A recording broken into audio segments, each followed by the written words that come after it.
así, en un suspiro se nos ha pasado la primera jornada del Celsius y la vamos a cerrar, a lo mejor volviendo al principio, considerando el libro del que vamos a hablar. Igual aquí nos metemos en un caballo de cartón o de Esparta. Claro. Y damos una pequeña vuelta, una marcha hacia atrás para iniciar de nuevo la jornada y vivir un bucle eterno. El caso es que estamos aquí para presentar Caballo de Cartón, que es obra de... Ahora dudo, no sé si eres avilesino, ¿no? Como mínimo residente... Soy obetense, pero bueno, sí, estoy por aquí cerca, en Salinas. De al lado de Asturias. Y residente efectivamente prácticamente en Avilés y desde luego residente aquí en los días que dura el Celsius. Cámara en Ristre, y es un placer poder dar la bienvenida a David Santiso Tiso para que nos presente su primera obra. Una obra que, siendo de viajes en el tiempo, pues se publicó justo en ese periodo de tiempo que para nosotros es el limbo, en el que ya estamos con el festival, quedan unos pocos días y no da tiempo de presentar nada, y al mismo tiempo ya salió al mercado antes de la edición. Por 2 días prácticamente. Pero como es una obra en la que, como podéis deducir, los viajes en el tiempo tienen una enorme importancia, vamos a presentarla y además es un verdadero placer. Caballo de Cartón es un compendio de muchísimas influencias.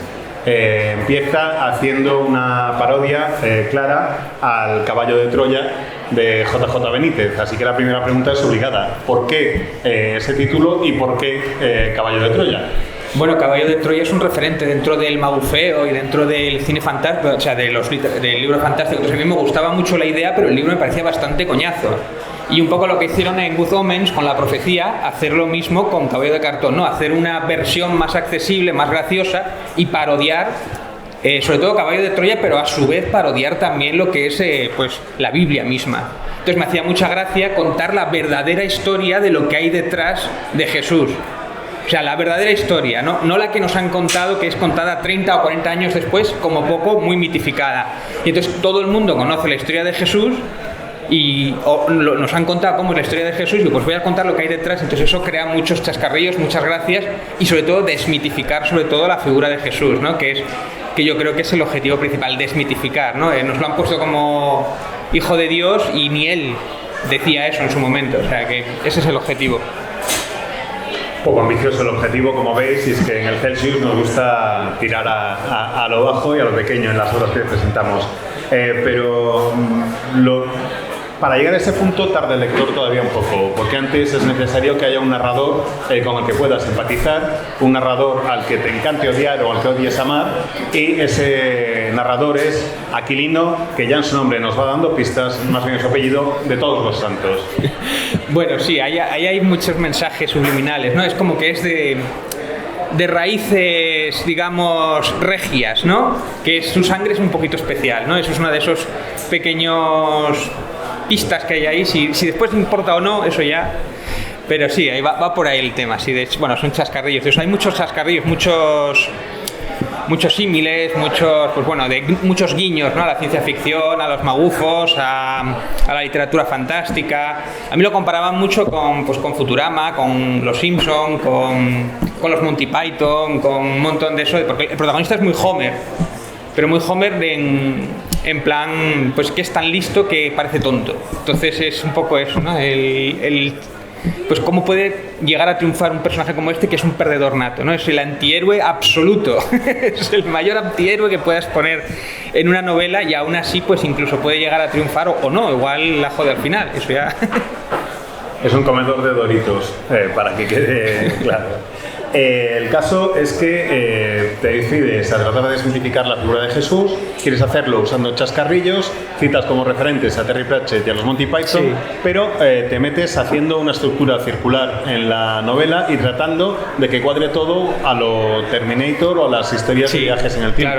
Claro, un referente, Terminator, por supuesto, es una obra referente, ¿no? De hecho, yo creo que es uno de los pocos sitios donde explican lo que es, qué se siente al cruzar el espacio-tiempo, ¿no? Dice que es como nacer, que es como decirlo todo y no decir nada. Sí, bueno, pues es que es eso, desmitificar, es que estamos cansados, nos han contado que curaba todo, que hacía de todo y tal, y bueno, pues igual tenía otro tipo de trapas. De hecho, JJ Benítez, una de las cosas que dice es que yo os voy a contar la versión original de Urantia de Jesús de Nazaret, y yo cuando lo leo estoy viendo que está más mitificado todavía, o sea, lo que habla es directamente lo que escribe, palabra de Dios, lo que escribe en la Biblia. Y no, señores, eso no es así, nadie se lo cree, ¿no? Y después las fantasías que se cuenta de que siendo un niño de 14 años, que esa es la primera hostia, ¿no? Porque estamos en un libro en el que todas las conspiraciones son ciertas. Pero vamos a hablar del tema de Jesús y resulta que un niño de 14 años no le va a explicar al sacerdote hacer su trabajo, ¿no? ¿Qué hace el sacerdote? Lo coge de las orejas, lo lleva a su madre y oiga, mira a ver si no lo apedreamos o si no lo matamos porque está hablando demasiado, ¿no? O sea, nos creemos las conspiraciones pero no nos creemos esto, o sea, vamos a intentar un poco ser realistas, ¿qué es lo que pasaría realmente? Y en ese objetivo que tienes de cierto realismo, has hablado varias veces de las teorías magufas y demás. ¿Los datos científicos, las teorías que utilizas en el libro, están contrastadas? Bueno, hay un poco de todo. A mí me gusta mucho que el lector se pregunte, oye, ¿esto es verdad o no? Y que se haga la pregunta hasta dónde llega la ciencia, que yo creo que eso es lo que hace la ciencia ficción, ¿no? O sea, hasta dónde llega la ciencia y después ya hasta dónde ficcionamos. Hay un poco de mezcla, sí. De hecho, hay homenajes incluso a la teoría de Oumuamua, hay varias cosas así por ahí. Y yo lo dejo así un poco como mitad y mitad en alguna. Lo de los viajes en el tiempo, en principio, pues está complicado de momento, pero nunca se sabe. Pero sí que es más el tema de los magufos que hablan sobre el CERN para viajar en el tiempo, ¿no? Entonces, pues, ¿qué hago yo? Pues me voy al CERN y hago como que hay ahí, pues, el tema, ¿no? O sea, que lo dejo ahí un poco al lector, yo creo, que investigue. Me gusta el libro, que lo leas y si hay referencias que no sepas o que o conozcas un poco, que las busques por Google. O sea, que el libro te hace estudiar un poquito.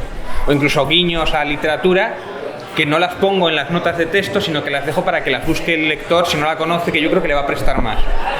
Y al mismo tiempo lo haces siguiendo la estructura de la Biblia, porque una parte del viaje de los protagonistas es realmente el viaje de Jesús tal como se cuentan en los evangelios. De hecho es mi esquema, o sea, si yo trabajaba con un esquema más o menos libre, son los distintos capítulos de la Biblia, bueno, todo el mundo puede ir a la Biblia, leer el capítulo y después va a mi libro y ve lo que pasó de verdad y lo que hay detrás, ¿no? Entonces ahí está la gracia. Y precisamente, ¿por qué con humor? Es decir, ¿por qué no intentas hacer una aproximación desde otro enfoque, desde una... Bueno, quizá porque es lo que me sale más, ¿no? Pero también era un poco hacer todo lo contrario de lo que hacía JJ Benítez. O sea, tú leías el libro de Caballo de Troya, que necesita 8 libros, un spin-off de otros 3 para contarte que, oh Dios mío, spoiler, era alienígena o hijo de San Miguel o no sé qué, pues yo no necesito eso. Entonces era como al revés, era ridiculizar precisamente eso. Y un poco las creencias también, ¿no? O sea, un poco... Bueno, eso. Si no necesitas eso, ¿quiere decir que no va a haber secuela? Porque el final, la última frase, te lo deja a punto de caramelo. Lo dejo muy abierto, en plan como el episodio final de Marvel, ¿no? La escena post-créditos de Marvel. No lo sé, es un poco como en Regreso al Futuro. También es un guiño a Regreso al Futuro, que cuando hicieron la primera película no tenían pensado hacer la segunda ni la tercera. Entonces no lo sé, si vende, oye, o si me viene Netflix y me dice una segunda temporada para la serie, pues hombre, pues claro, ¿no? Sí te puedo decir que en realidad esto es una segunda parte. Y se nota en la estructura, porque hay muchas cosas que hacen referencias. Una primera parte que nunca se ha publicado, no sé si se publicará, pero sí me ayudaba porque los personajes estaban construidos y la historia estaba construida y Aquilino pasa por en medio de unos. O sea, como estamos hablando de una estructura de dioses eternos, esto pasa también con los libros de vampiros, ¿no? No pasa todo en el momento en el que está el protagonista, ni acaba cuando está el protagonista, sino que es un trasunto de 2 momentos y pasan por ahí. O sea, son historias que abarcan mucho tiempo en la historia, que son como un párpado, un pestañeo para el dios, pero sí es toda una vida entera para el protagonista. Entonces sí me gustaba eso de tener referencias de que sabes que hay un universo más grande, unos personajes más grandes, una historia más grande de lo que aquí se presenta, y sin embargo sí que tiene lo que llaman universo, básicamente, sí. O sea, que igual algún día publico la primera parte y la segunda me haría gracia porque lo primero que haría Aquilino sería ir a echarle la bronca a JJ Abrams por la puta mierda de Star Wars que hizo y estaría ahí echándole la bronca, ¿no? A este Aquilino. O la gracia que sería Jesús como judío diciéndole a los cristianos, lo siento, soy judío. Lo de cristianos no lo entiendo. O sea, me haría mucha gracia. Eso sería algo que sí que tendría posibilidades. Porque lo que acabas de decir de JJ Abrams y demás, aparte de la religión, está claro, aparte de la estructura de la Biblia, está claro, aparte de los elementos científicos, hay otro elemento que es clave en la novela en sí, no tanto en la trama, cuanto en el efecto en el lector, que son las referencias y la cultura popular. Constantemente. Sí, eso es un poco como Los Simpson. O sea, Los Simpson y sobre todo Futurama tiene varios niveles, ¿no? Tienes el nivel físico, Homer se cae, los niños hacen gracia, se ríen y lo entienden. Pero luego tiene unos guiños frikis, ¿no? Pues a novelas de, pues yo que sé, a Harry Potter, a lo que sea, ¿no? Que pues algunos entendidos lo cogen en su segundo nivel. En Futurama hay otro nivel que es la ciencia ficción, que hay muchísimos guiños de ciencia ficción. Y hay que ser entendido de esa ficción y no siempre coges todos los guiños, ¿no? Entonces a mí me interesaba mucho eso, porque yo decía, bueno, igual la novela puede ser mejor o peor, ¿no? Pero por lo menos que vean que yo por lo menos me he leído mucho, ¿no? Es un poco un alarde. Y sí me hace gracia porque el protagonista es muy friki, entonces venía muy bien con la novela, ¿no? Cuantas más referencias, más gracias y sobre todo también un poco ver de dónde sacas. Esto es un poco como decir, esto lo has sacado de tal libro, no, ya te lo digo yo de dónde lo he sacado y te pongo la referencia para que tú lo veas y a ver si tú lo sabes. Es un poco una trampa, pero sí.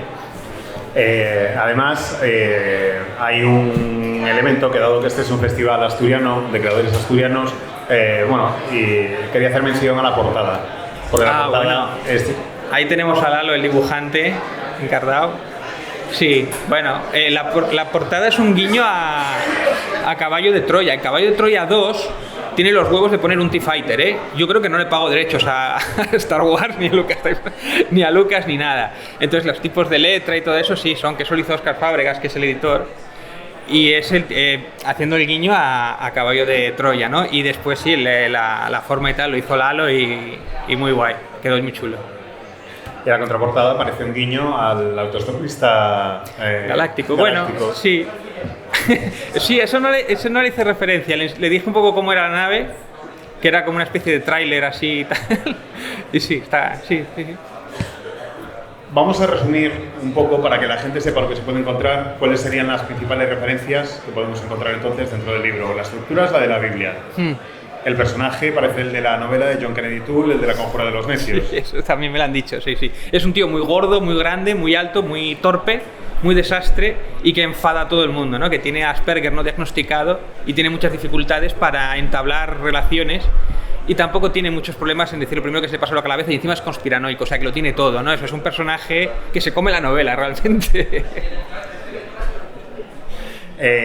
Está también la Monty Python Claro. Es que al ridiculizar la Biblia, un poco como lo que hacen los Monty Python, sí, no fue tanto buscado, ¿no? Pero bueno, había algún guiño o chiste que sí estaba buscado.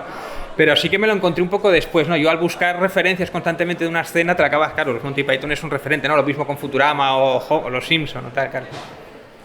¿Y qué más nos podemos encontrar? Bueno, de Philip K. Dick, Arthur C. Clarke, todos estos siempre son referentes y históricos, o sea, y después me mama muchísimos podcasts y libros.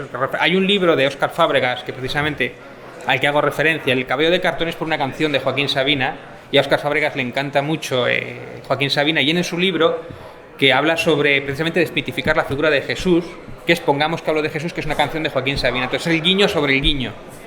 Y ese libro fue base, cuando yo planteé hacer el libro y dije, voy a tener que estudiar mogollón, y encontré ese libro, encontré el 90% de todo. Y todo superestructurado, y sobre todo el tema magufo. O sea, ese libro os lo recomiendo a todos, también de él, de Guante Blanco, o de Planeta, parece que es de Planeta. Y encima después de tener el placer de que él me escriba el prólogo, pues fue como una jugada redonda, ¿no? Y sí, claro.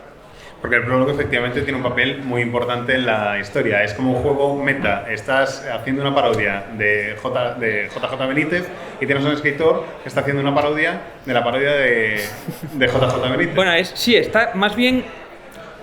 Es que Óscar se dice que le gustaba... Él empezó en esto del misterio por JJ, como mucha gente de su generación, ¿no? Pero después cuando vas estudiando, él es historiador además, y este tema, Jesús y otros temas... Y precisamente es uno de estos investigadores que se dedica a desmitificar hasta dónde llega, ¿no? Y entonces como que se le cae un poco el personaje, de hecho lo dice en el propio prólogo, ¿no? Y entonces a mí me gusta eso, ¿no? De que se te caigan un poco los ídolos, desmitificar también la figura de JJ, ¿no? Que no deja de ser perdón, a la gente que le guste, un magufo, al que mucha gente no se atrevía a criticar porque vendía mucho, ¿no? Un poco protegido quizá también por Planeta en su momento, ¿no? Porque vendía muchísimo y tal, y no, hay que decir las cosas como son. O sea, este tío se inventó, lo siento mucho, se lo inventó. No vino ningún coronel o un periodista tal y le contó esta historia y no viajaron en el tiempo, no tiene pruebas. O sea, no, es así. Entonces jugar con esa idea, de hecho yo también en la portada juego un poco con todo eso, ¿no? A pesar de lo que hemos dicho al principio, el tiempo es el que es, de momento, todavía no le podemos dar la marcha atrás, aunque nos gustaría. Tenéis tiempo para una pregunta rapidísima, si queréis, solo una. Y si no, podemos... ¿Sí? pero muy rápida. A ver. Sé de buena tinta que durante el proceso creativo tuviste que llevar un régimen muy estricto de drogas. Absolutamente. ¿Cómo fue durante ese año vivir solo a base de Coca-Cola cero? Efectivamente. Sí, Coca-Cola cero y pizzas también, sí. Pues me pilló, lo terminé durante la pandemia, o sea que me vino muy bien para finiquitarlo, porque era un monstruo que estaba allí creciendo. Primero iban a ser 2 capítulos, nada más, grandes, y se acabó convirtiendo en un libro propio. Pues nada, como no tenía otra cosa que hacer, digo, pues voy a hacer algo, el libro. Pues sí, mucha Coca-Cola, a base de hidratos de carbono, efectivamente. El personaje, aunque no lo parezca, es gordo, grande y alto, pero tiene muchísimo de mí. O sea que muchas de las taras que tiene el libro o el personaje son exageraciones mías, sí, básicamente sí. Bueno, pues con este mensaje ya sabéis, si tomáis mucha Coca-Cola cero y coméis mucha pizza, quizás os salgan obras así, ya que cada uno lo interprete como quiera. Con ese mensaje os dejamos recomendándoos de verdad que os acerquéis a la obra de David, que desde luego os vais a pasar un buen rato, que pillaréis muchas de las referencias y las que no merece la pena descubrirlas, y que lo que se merece por ayudarnos a cerrar hoy el festival y por darnos la oportunidad de presentar su primera novela es un aplauso enorme, que compréis el libro que ahora estará transfirmando.